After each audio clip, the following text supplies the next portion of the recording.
బీసీలకు 42% రిజర్వేషన్లు కల్పించడంలో సమస్య ఉందని ప్రశ్నించారు రాజస్థాన్ మాజీ సీఎం అశోక్ గెహ్లాట్. భారత ప్రభుత్వం ఆ దిశగా ఎందుకు అడుగులు వేయటం లేదని క్వశ్చన్ చేశారు. ईडब्ल्यूएस कर दिया है 10%, ठीक है.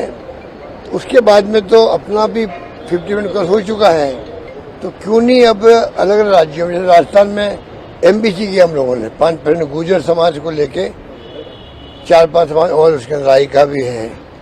तो उसमें जब सब जगह हो अलग अलग के तेलंगाना में अलग स्थिति बन गई इस समय के बाद में, तो क्यों नहीं भारत सरकार आगे आकर के 9 शेड्यूल की बात जो है वो करनी प्रारंभ करनी चाहिए. బీజేపీలో ఉన్నటువంటి బీసీ నాయకులు కూడా సెలవు లేకుండా పోయింది.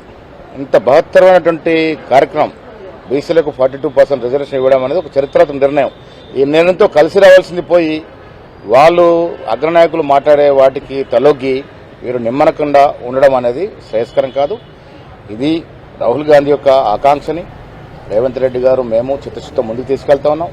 ఇలా కేంద్రానికి కనువిప్పు కావాలంటే ఒక సదుద్దేశంతో ఢిల్లీలో ధర్నా పెట్టాం. దీని ద్వారా కనీసం కేంద్రానికి కనువిప్పు కావాలి. నిజంగా బీసీల యొక్క 42% రిజర్వేషన్ యొక్క ఆవశ్యకత ఏంటి అనేది కనువిప్పు అయితే సంతోషం. గతంలో కూడా చేసినా కూడా దున్నపోతు మీద వర్షం పడ్డట్టుగా ఇక్కడ నుంచి కేంద్రం నుంచి ఎటువంటి రియాక్షన్ కూడా లేదు.